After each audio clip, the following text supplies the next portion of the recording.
भगवान बुद्ध जहाँ से निकल जाते थे वहाँ गांव के गांव संन्यास ले लेते थे। यहाँ तक कि अंगुलीमाल भी एक झटके में ट्रांसफॉर्म हो गया, सिर्फ बुद्ध की मौजूदगी से। ओशो और जॉर्ज गुरजियफ के बारे में उनके विरोधी तक मानते हैं कि उनके आसपास एक बुद्धा फील्ड मौजूद था, जिसकी वजह से इतने सारे लोग उनके पास रहना चाहते थे। उनकी प्रेजेंस में पेड़ तक हरे भरे हो जाते थे। जे कृष्णमूर्ति को मंत्र मुग्ध होकर लोग सुनते थे। अब बुद्धा फील्ड ये तो एक ब्लैक होल जैसी ग्रेविटी रखता है। यहाँ हम जिसकी बात करेंगे वो है मैग्नेटिज्म। मैग्नेटिज्म बुद्धा फील्ड का एक हिस्सा है। इसी मैग्नेटिज्म की बात मैनली पी हॉल ने अपनी book secret teachings of all edges में की है। इस वीडियो में दिए गए एक एक मिनट की आपको पूरी वैल्यू मिलेगी। आज आप बहुत कुछ नया सीख के जाएंगे, ये मेरा प्रॉमिस है। हाँ, हो सकता है कि कुछ हिस्से आपको रिपीट करके देखने पड़ें, लेकिन हर बार जब आप देखेंगे तो ज्ञान का एक नया सूत्र आपके सामने खुलेगा। गूढ़ ज्ञान में आपका स्वागत है। बोध हमारा स्वभाव है, जो आजकल की उथली लाइफस्टाइल की वजह से कहीं खो ही गया है। हमारा नेचुरल मैग्नेटिज्म जो सामाजिक मुखौटों को गिरा सकता है और आकाशिक रिकॉर्ड से ज्ञान को खींच सकता है, उसे रील्स, मीडिया के मैनिपुलेशन और सोशल कंडीशनिंग की वजह से हम भुला चुके हैं। ध्यान रखें, ये क्षमता हमारे ऑरिक फील्ड में अभी सोई हुई है। इसे हमारी हर कोशिका में कोड किया गया है और हमें परमात्मा तक खींचने वाली बेचैनी इसका सबूत है। अब वाइब्रेशन यानी कंपन की बात करूं तो उसे हवाई मत समझना। अब क्वांटम फिजिक्स की स्ट्रिंग थ्योरी भी कहती है कि पदार्थ के सूक्ष्म से सूक्ष्म स्तर पर सिर्फ कंपन ही मौजूद है। मांडू की उपनिषद नाद यानी ओम को ही सृष्टि का आधार मानता है। असल में आध्यात्मिक रूपांतरण एक ऐसी उपस्थिति के रूप में प्रकट होता है जो दृश्य जगत से परे है। जब कोई व्यक्ति अपनी ऊर्जा के कंपन को ऊंचे स्तर तक उठाता है तो शरीर के परे सूक्ष्म स्तरों पर एक गहरा पुनर्गठन शुरू होता है। एक सच्चा आध्यात्मिक गुरु बिना कुछ बोले अपने आसपास के वातावरण को रूपांतरित कर सकता है। उनकी उपस्थिति ही एक सूक्ष्म मैग्नेटिक फील्ड बन जाती है। रमन महर्षि अक्सर लंबे मौन में रहते थे, लेकिन उनकी मौन उपस्थिति से ही उनके शिष्यों के अंदर गहरे आध्यात्मिक रूपांतरण होते थे। मेहर बाबा तो हमेशा मौन ही रहे, फिर भी हर जगह उनके इस मैग्नेटिक ऑरा को महसूस किया गया। और आज आधुनिक विज्ञान भी बायो इलेक्ट्रोमैग्नेटिक फील्ड्स पर शोध करके इन रहस्यों को समझने की कोशिश कर रहा है। हार्ट मैथ इंस्टीट्यूट के अनुसार मानव हृदय शरीर का सबसे शक्तिशाली इलेक्ट्रोमैग्नेटिक फील्ड पैदा करता है, जिसे कई मीटर दूर तक मापा जा सकता है। जब कोई व्यक्ति उच्च चेतना की अवस्था तक पहुंचता है तो ये फील्ड और ज़्यादा सुसंगत और व्यवस्थित हो जाती है। इसीलिए कहते हैं कि बुद्ध जहाँ जाते थे वहाँ असमय पेड़ों में फूल खिलने लगते थे। असल में ये ऊर्जात्मक प्रभाव स्पष्टता और सत्य का एक वातावरण क्रिएट कर देता है। और बहुत से लोग ये महसूस करते हैं कि जब वो किसी आध्यात्मिक रूप से विकसित आत्मा के ऊर्जा क्षेत्र में आते हैं तो एक अनकही शांति और स्थिरता का अनुभव होता है। ये ट्रांसकल्चरल फेनोमिना यानी संस्कृति से परे की अनुभूति योग आश्रमों से लेकर तिब्बत के मठों तक देखी गई है। ये रूपांतरण संयोग नहीं होता है, ये लगातार होने वाले अंतरात्मा के कार्य का परिणाम होता है। हर एक रूपांतरित भावना, हर एक सजग कर्म हमारे सूक्ष्म शरीर को परिष्कृत करता है और ऑरिक फील्ड को मजबूत बनाता है। जो सजग व्यक्ति है वो इन ट्रांसफॉर्मेशन को ऐसे अनुभव करता है जैसे सूरज की रोशनी, जो अदृश्य होते हुए भी सब कुछ प्रकाशित और जीवंत करती है। जैसे जैसे और ज़्यादा लोग इस सूक्ष्म अस्तित्व के स्तर पर जागते हैं, एक सामूहिक मार्फोजेनेटिक फील्ड बनता है जो दूसरों के जागरण को भी सहज बनाता है। हर एक चेतना जो अपनी ऊर्जा को ऊंचा उठाती है, इस पृथ्वी के चारों तरफ फैले दिव्य ऊर्जा जाल में एक प्रकाश बिंदु बन जाती है, जो वैश्विक चेतना के विकास में योगदान देती है। यही वो ऊर्जा क्षेत्र है जो हमें इस रहस्यमय नृत्य में भाग लेने का इनविटेशन देता है। एक डिवाइन कॉस्मिक डांस जहां हमारी वाइब्रेशनल प्रेजेंस ही हमारी भक्ति बन जाती है। आध्यात्मिक यात्रा ऊर्जा की शुद्धता से शुरू होकर उस गहराई तक जाती है जहां हम अपनी झूठी पहचान के मुखौटे छोड़ते हैं। अभी आगे आप बहुत ध्यान से सुनना, ये बात अभी आपकी चेतना पर पड़ी धूल को साफ कर सकती है।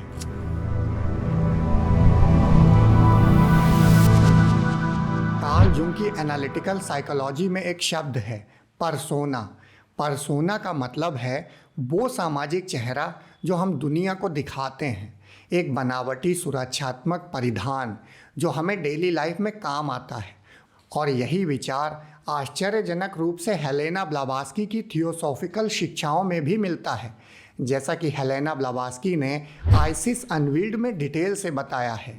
ये मुखौटे केवल मानसिक संरचनाएं नहीं होते हैं, बल्कि ये वास्तविक ऊर्जात्मक सत्ता रखते हैं।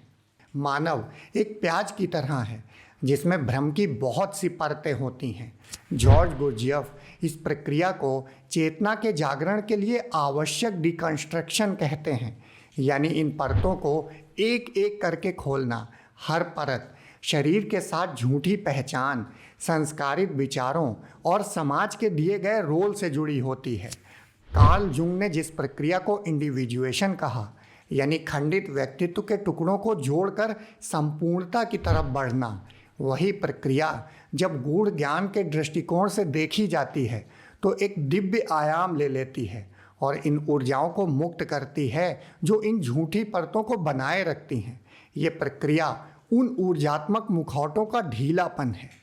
जो कोई ध्यान साधना करता है वो धीरे धीरे इन भ्रमजालों को पहचानना सीखता है, और इसके लिए कोई ध्यान में बहुत गहरे जाने की ज़रूरत नहीं पड़ती, शुरुआत में ही हो जाता है। जैसे जब हम आंखें बंद करते हैं तो सबसे पहले विचारों की चेन चलना शुरू होती है, और अगर हम विचार को विचार से नहीं देखते, केवल साक्षी होकर देखते हैं, तो उनमें हमारे झूठे मुखौटे साफ नज़र आ जाते हैं। इसीलिए हर ध्यानी की साइकोलॉजी बहुत बढ़िया हो जाती है। प्राचीन मिस्र के रहस्यमयी गूढ़ विज्ञान में इस अवस्था को ट्रायल बाय फायर कहा गया है, यानी वो शुद्ध अग्नि जो साधक को स्वयं का असली चेहरा देखने लायक बनाती है। जब झूठी पहचानें पिघलने लगती हैं तब लाइफ में एक प्रामाणिकता उभरती है, इतनी तेजस्वी कि वो व्यक्ति के चारों ओर के ऊर्जा क्षेत्र को प्रत्यक्ष रूप से प्रभावित करती है। इस प्रक्रिया के साथ एक विलक्षण घटना जुड़ी होती है, वो ये कि जब कोई अपनी परतें छोड़ देता है तो उसकी उपस्थिति दूसरों को भी मौन निमंत्रण देती है उसी प्रामाणिकता की ओर। आप सोचो, माँ विवेक ने लंदन में ओशो का सिर्फ चेहरा देखा था एक मैगजीन में और खिंची चली आईं। प्रेम निरेन जो एक अमेरिकन ड्रीम को जी रहे थे, अमेरिका के सक्सेसफुल लॉयर, वो अपना सब कुछ छोड़ के ओशो के पास खिंचे चले आए। पीडी ऑस्पेंस्की ने गुरजियफ के पास अपना सारा ज्ञान समर्पित कर दिया। अगर थोड़ी भी आपके अंदर समझ होगी तो जब भी कोई ऐसा व्यक्ति होगा, उसका फोटो देखकर, उसकी आवाज़ सुनकर आप खिंचोगे, क्योंकि उसका मैग्नेटिज्म आपके अंदर की कंप्लीटनेस को एक साफ इनविटेशन है। और ये कोई मानसिक दबाव या मनोवैज्ञानिक तकनीक नहीं होती है, बल्कि उस व्यक्ति के भीतर की समरसता एक ऐसा रेजोनेंट फील्ड बना देती है जो झूठ को झकझोरता है और सत्य के लिए द्वार खोलता है। और ध्यान रखें, बहुत से लोग इस धोखे में पड़ जाते हैं। ये ऊर्जा पुनर्गठन केवल एक मनोवैज्ञानिक विकास नहीं है, ये एक गहरी आत्मिक पुनर्रचना है। जब हमारी रेजोनेंट फील्ड इन झूठी पहचानों से मुक्त हो जाती है, तब वही हमारे अंदर की ज्योति हो जाती है। यही ट्रांसपर्सनल सेल्फ जो परसोना की परतों के नीचे छिपा था, अब बाहर झलकने लगता है और व्यक्ति के चारों तरफ स्पष्टता का एक फील्ड बनाता है जो दूसरों के लिए एक दर्पण बन जाता है, ऐसा दर्पण जिसमें सच्चाई झलकती है। बौद्ध परंपरा में इस प्रक्रिया को दर्पण को चमकाने से तुलना की गई है। जैसे जैसे हम चेतना की सतह से जमी हुई धूल को हटाते हैं, वैसे वैसे वो दर्पण वास्तविकता को बिना किसी विकृति के प्रतिबिंबित करने योग्य बनता है। वो आत्मा जो इस यात्रा को पर्याप्त रूप से पूरा कर लेती है वो दूसरों के लिए एक दर्पण बन जाती है। सूफी संत इस प्रक्रिया को फना कहते हैं। फना मतलब झूठे मैं का पूर्ण विसर्जन, जो आगे चलकर वका की अवस्था तक पहुंचता है, यानी ईश्वर के साथ एकत्व की स्थिति। क्षणिक अहंकार अब अपनी टेम्पोररी आइडेंटिटी और सामाजिक चेहरे के साथ धीरे धीरे शाश्वत आत्मा के लिए स्थान छोड़ता है और एक नया मानव संबंध शुरू होता है जो सत्य पर आधारित है।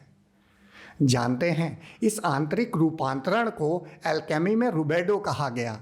वो अंतिम अवस्था जहां व्यक्तिगत चेतना अपने आप को सार्वभौमिक चेतना की अभिव्यक्ति के रूप में पहचानती है।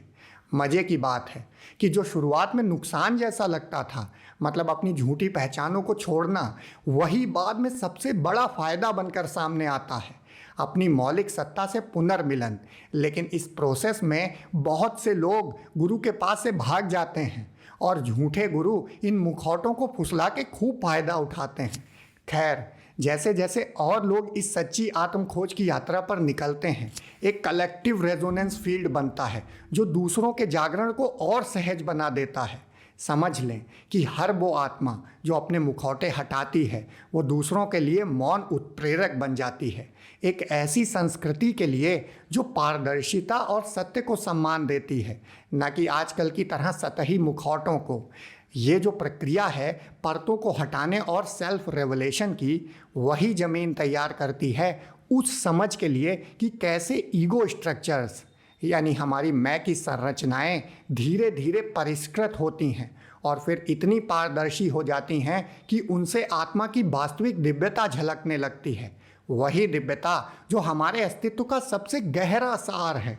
हेलेना ब्लावात्स्की ने कहा था कि कुछ गूढ़ सत्यों को प्रकट करने के पीछे एक ऑकल्ट लॉ होता है। एसेंडेड मास्टर्स जो प्राचीन ज्ञान के संरक्षक हैं, उन्होंने हजारों वर्षों में कुछ खास विधियां विकसित की हैं जिससे यह ज्ञान सुरक्षित रूप से ट्रांसफ़र किया जा सके। यही ज्ञान जिसे हेलेना ब्लावात्स्की और जॉर्ज गुरजियफ ने ग्रेट व्हाइट ब्रदरहुड और सारमोंग ब्रदरहुड से सीखा था। बहुत से लोग कमेंट में पूछते हैं कि अगर शंभाला के योगी मौजूद हैं तो वो सबको सिखाते क्यों नहीं, पर लोग खुद से नहीं पूछते क्या वो सीखने के लिए तैयार हैं, क्या वो आध्यात्म को आध्यात्म के लिए जानना चाहते हैं या फिर इसके पीछे चाहत कुछ और है। मैनली पी हॉल ने the secret teachings of all edges में कहा, जब तक शिष्य तैयार नहीं होता गुरु प्रकट नहीं होता। ये तिब्बत में भी कहा जाता है और ये तैयारी केवल बौद्धिक जिज्ञासा से नहीं बल्कि लगातार साधना से होती है। इसे केवल वही समझ सकता है जिसने मुखौटों को गिराना शुरू कर दिया हो, यानी व्यक्तिगत शुद्धि की यात्रा पर चल पड़ा हो। ओशो से अमेरिका में एक रिपोर्टर ने पूछा, क्या आप ध्यान के जरिए लोगों को रीप्रोग्राम करना चाहते हैं? उन्होंने बहुत सुंदर जवाब दिया। उन्होंने कहा, meditation is not for reprogramming, meditation is for deprogramming. ये बात ध्यान रखें कि मेडिटेशन आपको कुछ नया सिखाने के लिए नहीं है, ये आपकी कंडीशनिंग और थॉट प्रोसेस को ऑब्जॉर्व करने और फिर उसे डिज़ोल्व होने की टेक्निक है। ऑब्जॉर्व करने तक तो हम थॉट प्रोसेस का ही यूज करते हैं, लेकिन डिज़ोल्व होने पे थॉट प्रोसेस का अतिक्रमण हो जाता है। ब्लावात्स्की की सीक्रेट डॉक्ट्रिन में बताए गए बुक ऑफ द ज्ञान के स्टैंजा गूढ़ लेखन का एक एग्जाम्पल हैं। कोई इसे किताब जैसा पढ़ेगा तो उसे ये रहस्यमयी या काव्यात्मक लग सकते हैं, या हो सकता है उसका सर घूम जाए। यहाँ भी कुछ लोगों का घूम गया होगा अब तक, लेकिन एक साधक के लिए ये आध्यात्मिक यात्रा का सटीक मार्गदर्शन बन जाता है। सीक्रेट डॉक्ट्रिन इतनी क्रिप्टिक लैंग्वेज में है कि सिर्फ कोई ध्यान करने वाला ही इसे समझ सकता है। बहुत से ग्रंथ ऐसे ही एनक्रिप्टेड हैं, जैसे त्रिपुरा रहस्य और योग वशिष्ठ। इन्हें कोई पढ़ लेगा, रट भी लेगा, लेकिन समझ बहुत थोड़े से लोग ही पाएंगे, क्योंकि समझ में तो केवल उसी के आएंगे जो इनके लिए तैयार है। शब्द कोई भी पढ़ सकता है, लेकिन उनका तत्व तभी एब्जॉर्ब होता है जब पढ़ने वाले का ऑरा उसी फ्रीक्वेंसी पर वाइब्रेट करने लगता है, तब वो भी उस पर उतरने लगता है जो शब्दों के पार है। यही वजह है कि अलग अलग लोग एक ही ग्रंथ पढ़ते हैं, लेकिन उनके अनुभव पूरी तरह अलग हो सकते हैं, किसी के लिए ये बस एक सिद्धांत बना रहता है, लेकिन किसी ऐसे व्यक्ति के लिए जिसकी आंतरिक यात्रा उस एज तक पहुंच चुकी हो, उसके लिए तो वही ज्ञान एक जीवित प्रकाशोद्घाटन बन जाता है। जब भी आप गूढ़ ग्रंथों का अध्ययन करें, उसे एक हल्के मेडिटेटिव स्टेट में करें। न्यूरोप्लास्टिसिटी पर आधारित रिसर्च इस बात की पुष्टि करती है कि ध्यान साधना मस्तिष्क के पैटर्न को वास्तव में परिवर्तित करती है।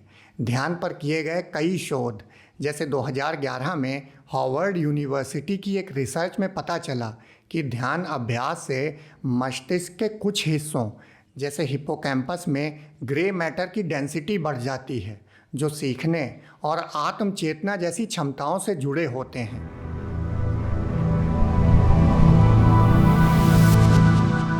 जब एक व्यक्ति अपनी चेतना का विस्तार करता है, तो वो स्वाभाविक रूप से दूसरों के जागरण के लिए एक कैटलिस्ट बन जाता है। यहाँ तक कि अगर वो कोई उपदेश ना भी दे, तो भी केवल उसकी उपस्थिति की परिवर्तनकारी शक्ति से ऐसा हो जाता है। जो लोग संबुद्ध व्यक्ति के करीब रहे हैं, उन्होंने ऐसा महसूस किया है। हेलेना ब्लावात्स्की ने द सीक्रेट डॉक्ट्रिन में बुद्धा बॉडी की बात की है, एक सूक्ष्म आवरण जो हमारी ठोस बुद्धि और ब्रह्मांडीय चेतना के उच्चतम स्तरों के बीच पुल का काम करता है। ये बुद्धा बॉडी ज्ञान की वो अवस्था है जहाँ प्योर इंट्यूशन सक्रिय होती है, वो बोध शक्ति जो लीनियर लॉजिक से परे काम करती है, जहाँ साधारण सोच वस्तुओं को बांटती है और तुलना करती है। वहीं बौद्धिक इंट्यूशन पूरे घटनाक्रम को एक समग्रता में पकड़ती है, उसका सार समझ लेती है। आध्यात्मिक विकास शक्ति केंद्रों की क्रमिक सक्रियता से होता है, जिन्हें चक्र कहा गया है। जब आज्ञा चक्र पूरी तरह से जागृत हो जाता है, तब बौद्धिक प्लेन से एक सीधा संबंध हो जाता है, जो क्लियर ऑडियंस सूक्ष्म श्रवण और क्लियर वॉयंस सूक्ष्म दृष्टि में होता है, यानी ध्वनि, दृश्य और जानकारी को उस स्तर पर देखना जो सामान्य इंद्रियों की सीमा से परे है। ये सीधा बोध अक्सर सिंबॉलिक रडार के जैसे प्रकट होता है, यानी शरीर में महसूस होने वाले कुछ सूक्ष्म संकेत जो हमारे मानसिक समझ से पहले सक्रिय हो जाते हैं, जैसे अचानक गूजबम्प्स आना, बिना वजह शरीर में ठंडी या गर्म लहर, या शरीर में हल्कापन और गुरुत्वाकर्षण का अनुभव। कई बार ऐसी हालत भी हो जाती है कि आपके आंसू भी निकलेंगे और हंसी भी आएगी। जब मेरे साथ ऐसा होता था तो घर वाले समझते थे कि ये पागल हो गया है। न्यूरोसाइंटिस्ट एंटोनियो डेमासियो ने अपने शोध में ये सिद्ध किया कि कैसे हमारा शरीर महत्वपूर्ण जानकारी को पहले से ही दर्ज करके संकेत दे देता है, यहाँ तक कि उस मूवमेंट से पहले जब हमारी चेतन बुद्धि उसे सोच पाए। ये जो शारीरिक संकेत होते हैं, ये सिर्फ कोई सडन फिजिकल मूवमेंट नहीं है, बल्कि एक बहुत परिष्कृत फीडबैक सिस्टम है। जैसे जैसे कोई व्यक्ति अपनी वाइब्रेशनल सेंसिटिविटी को शुद्ध करता है, वैसे वैसे वो इन अंदर से उठने वाले चित्रों और प्रतीकों के प्रवाह को पहचानना और उस पर भरोसा करना सीख जाता है। क्वांटम फिजिसिस्ट डेविड बोम ने सुझाव दिया था कि इस दृश्य जगत के पीछे एक इम्प्लिसिट ऑर्डर है, एक ऐसा मूल आयाम जहां ब्रह्मांड की पूरी जानकारी मौजूद है। अध्यात्म इसे आकाशिक रिकॉर्ड के नाम से जानता है। वाइब्रेशनल इंट्यूशन उसी अदृश्य आयाम तक सीधी पहुंच है, जहां से वो अंतर्दृष्टि मिलने लगती है जो स्पेस टाइम की सामान्य सीमाओं को पार कर जाती है। हर सूक्ष्म संवेदना, हर अनुभव एक कसौटी बन जाता है जो हमें हर हाल में ये दिखाता है कि वहाँ सत्य है या भ्रम। इसीलिए सच्चे आध्यात्मिक अनुभव में भ्रम की कोई गुंजाइश नहीं होती। तब आप किसी से ये नहीं पूछोगे कि मुझे ये अनुभव हुआ, इसका क्या मतलब है। आप खुद जानते होंगे।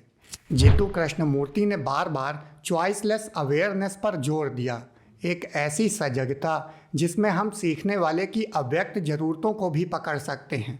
तिब्बती परंपरा में जोगचैंग की भाषा में इस अवस्था को रिगपा कहा जाता है, एक प्राकृतिक प्रज्ञा जो विषय और वस्तु के द्वैत को पार कर जाती है। वाइब्रेशनल इंट्यूशन मानवीय बौद्धिक क्षमता का एक क्रांतिकारी विस्तार है। ये कोई बाहरी जानकारी जोड़ने की प्रक्रिया नहीं है, बल्कि उन चेतन आयामों को सक्रिय करने की प्रक्रिया है जो पहले से ही अंदर मौजूद हैं, लेकिन सामान्य मन उन्हें नहीं छू पाता। ये क्षमता दृश्य रूपों की दुनिया और सूक्ष्म अस्तित्व के आयामों के बीच एक जीवंत पुल बनाती है और ये दिखाती है कि वास्तविकता के हर स्तर के बीच एक मूलभूत अंतर संबंध है। इसे ही गुरजियफ ने सिंक्रोनिसिटी कहा है। और जैसा योग वशिष्ठ में गुरु वशिष्ठ श्री राम से कहते हैं, ये परिष्कृत संवेदनशीलता का विकास अस्तित्व की एक और गहराई को खोलता है, जहाँ शरीर, भावना, मन और आत्मा ये सब एक ही एकीकृत चेतना की विभिन्न अभिव्यक्तियाँ होती हैं। और जब हम ह्यूमन नेचर की इस सूक्ष्म समझ तक पहुँचते हैं तो हम पाते हैं कि उसका ढांचा भी दो मूलभूत शक्तियों के द्वैत में अद्वैत पे आधारित है।